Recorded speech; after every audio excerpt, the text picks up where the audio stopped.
As a little girl, I would spend the summers with my Grammy and Papa. I'm sorry, my grandmother and my grandfather. They were wonderful. They always spent time with me, but also let me do what I wanted. They lived in a huge house. Their house was built in the 1800s. Grandpa said it used to be a hospital.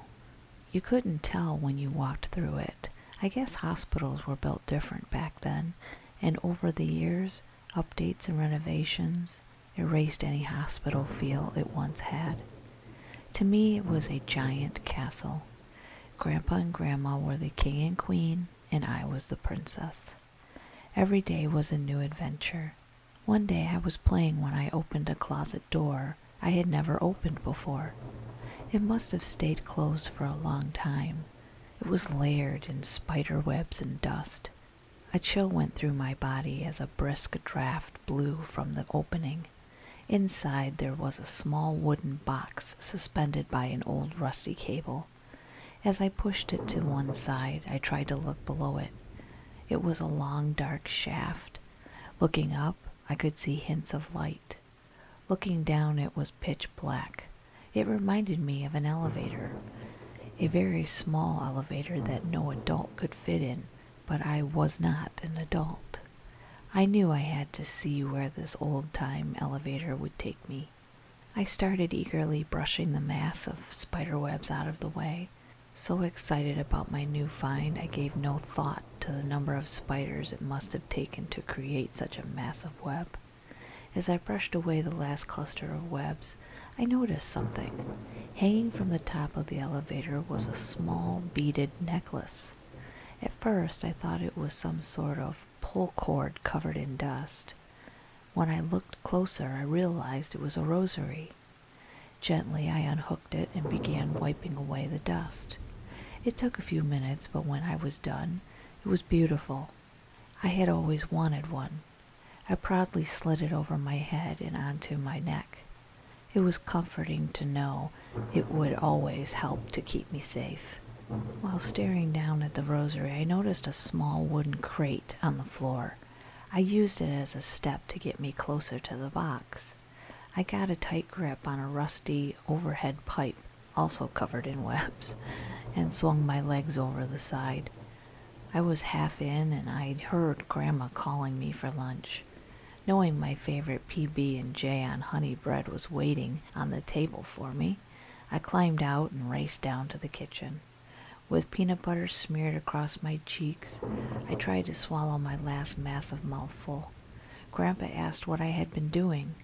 I knew if I told him, he would nail the closet closed, and I would never learn the secret of the tiny elevator. To my surprise, he asked why I was playing in the old service elevator. I told him it looked like a kid's elevator. He said it was used to send supplies from floor to floor when the house was a hospital, and it hasn't worked in over 100 years. Sternly, he told me I could look at it, but I was not allowed to play with it. Then he stood up and said he was off to the hardware store for some paint. I knew this would be my only chance to investigate the mysterious elevator. I gobbled down the rest of my sandwich and leaped from the table in a mad dash. Time was limited. I scaled the stairs like a cat. Within moments, I was back in front of the rickety old service elevator. My heart pounded. May have been the stairs, may have been anticipation. I began to climb into the basket. With less caution than the first time, it swayed side to side as I balanced between the basket and the opening. I remembered the old rule, never look down, and I couldn't help myself. I closed my eyes and lowered my chin. When I opened my eyes, it was like looking down a mine shaft that didn't stop. My eyes widened in fear. I had had enough. Still straddling between the bucket and the opening, I had to make a choice. Do it or don't. I reached for the framework of the opening to pull myself out. Just as I stretched toward the opening, the basket dropped about a foot with a hellacious sway. I lost my grip and fell backwards. Everything went dark. I awoke lying face down in the basket. The darkness was horrifying. When I looked up, I could see the opening. The problem was, it looked small and very distant. I could see two small service doors below the one I climbed through just before the basket plunged. I could only assume each small door marked a different floor of the house. If I could climb to the first service door, I could try to pry it open or at least yell for Grandma. I couldn't understand. Grandpa's house only had 3 floors. I figured I must be in some secret basement. I wondered if Grandpa had ever been down there before. I had learned from TV that hospital basements were where they kept all the dead people. It would have made sense that Grandpa never took me down there, or did he ever know it was there? I never saw a door leading to some dark basement. It may have been sealed up before Grandpa and Grandma ever bought the house. After my eyes began to adjust to the dark, the climb to the first service door did not seem that bad. I had climbed trees much taller than that, but I knew there would not be any branches to grab onto. Reaching toward the corner, I could feel rusty steel brackets running vertically up the wall. I could not see how many there were. I pulled myself up and began to climb. The brackets seemed to go all the way up the wall of the dark shaft. Slowly I climbed. Soon I was at the first door and touched the old wooden frame. The wood felt wet and soft. I thought maybe I could climb all the way to the open service door where I started. It's funny when it's pitch black, you can't tell how high up you are. I climbed past the next door. The steel brackets served like a ladder. Suddenly I stopped. I realized this would be my only chance to see what was so secret about this basement, why it had to be sealed for no one to see. With a death-like grip, I slowly lowered myself deeper and deeper into the darkness. Soon my feet were back on the damp floor. In less of a hurry to get out, I started to take in my surroundings. Even with my eyes adjusted, it was still pitch black. I extended my arms in front of me and kicked my feet side to side as I began to move forward. I hoped if there was something in front of me, I might hit it with my foot instead of falling over it. With every step, I could feel the air becoming more stagnant. I counted my steps. I had gone 35 steps in. It suddenly occurred to me in such a dark place, I could easily lose my bearings. Was the shaft behind me? Feeling my way through the dark, my path may have become a little zigzaggy. I turned in a circle. There was no way to know where the shaft was. I turned to the direction I thought I came from and took 6 steps. Suddenly, a loud crash filled the silence. I had walked into what felt like a desk or a large table. As I waved my arms side to side to feel for obstacles, I hit some items that were on the table. They flew to the floor with an even louder crash. My body went numb. My heart raced uncontrollably. Slowly, I tried to regain my composure. When I felt confident I was still alone, I began to feel the desk or table to get a better idea of what it was. As I followed the edges, I realized it wasn't a desk. It was a large steel table. There seemed to be items stacked on it. I picked them up one by one and tried to identify them by feel. They felt like large steel bowls. I also felt some utensils. I'm not sure they were, but they were long with large scissor-like handles. I decided to explore the room to see if there was any other furniture or items to indicate what the room was used for. I walked in a straight line until I reached a wall. A feeling of relief flooded over me. Most rooms only have 4 walls. Left or right, I would be able to follow the walls to the service shaft. I placed my hands on the wall about shoulder high. With a deep breath, I slowly followed it to the right. The wall was moist, similar to the bottom side of an old rotting log. Even the smell was similar. I could feel gooey chunks sticking to my hands as I cautiously brushed over the surface. I swear at times it felt like my hands were in a bucket filled with slimy worms. Periodically something would pop. A squirt of some kind of fluid would mist my face and hands. Ugh, I just kept my eyes and mouth closed and kept moving. I was actually thankful I couldn't see what I was touching. The image in my mind, oh my God, it was just bad enough. To actually see it, I'm sure I would have vomited. I followed the wall for what felt like the length of my school bus. I was sure I would reach the corner of the room any moment. I traveled about 10 more feet. I figured I must be going in the wrong direction. A soft sound began to fill the darkness. I questioned if it was real or my mind playing tricks on me. It sounded very faint, kind of like a drum off in the distance. As I listened, it began to sound less like a drum and more like a heartbeat. In absolute silence, soft sounds seem amplified. I put my finger to my throat, like they taught us in health class. I quickly found my pulse. Thinking the heartbeat was my own, I carefully listened. My eyes widened as I realized the heartbeat wasn't mine. My heart rate began to increase. The other began to get louder, as if it was coming closer. A cold chill ran over my body. I quickly began to backtrack.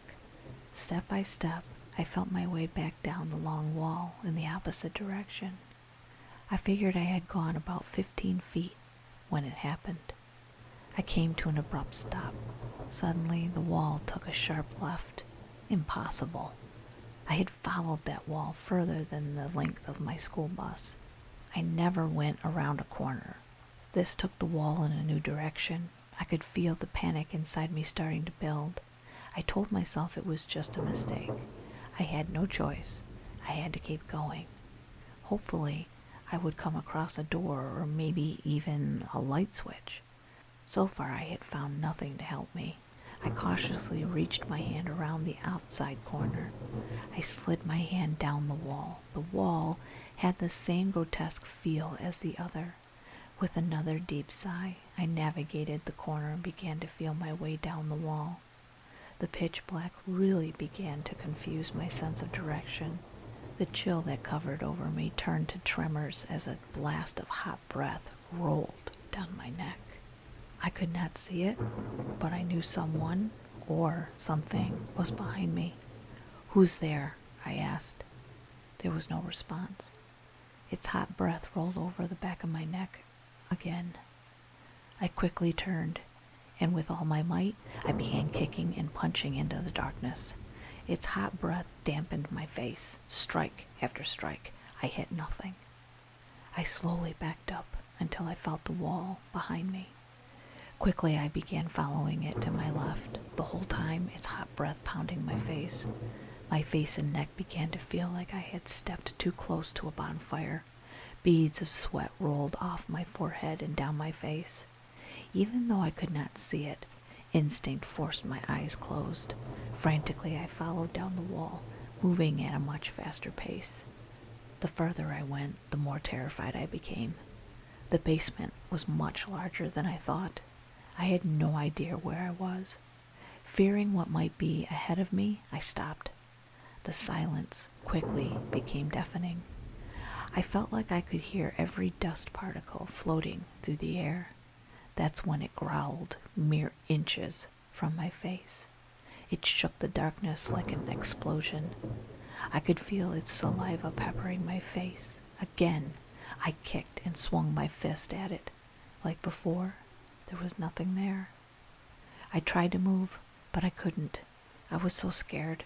My legs just gave out from under me. I fell straight to the floor, petrified from fear. I couldn't even break my fall. With my eyes still closed, I pulled my knees to my chest and just lay there crying, harder than I've ever cried in my life. I repeatedly called for Grandpa. I just wanted to hear his voice tell me it was going to be okay. I don't know how long I laid there, but the room was dead quiet the whole time. Soon I realized he wasn't coming. With my left hand, I tried to feel for the wall. No matter which direction I felt, it wasn't there. I extended my reach a little further in hopes of finding the wall. I felt something on the floor. It was small and metallic. As I felt it with both hands, I realized it was a small cross. Remembering the rosary I found earlier, I felt my neck to make sure I still had it. As I had hoped, it was still there. Holding the cross and the rosary gave me new hope. I felt a burst of strength go through me. I opened my eyes wide. The room still remained dark as night, but I felt empowered to find my way out. Just then I heard Grandma's voice calling for me. She was calling me for dinner. I could hear the pots and pans clanging in the kitchen above. How come I hadn't heard this before?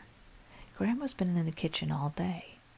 The sound seemed to be coming from across the basement. Something deep inside me said it's not real. I closed my eyes tight and began to crawl across the cold, damp basement floor. All I could think was to crawl in a straight line away from the voice. I hadn't crawled far when I ran into something.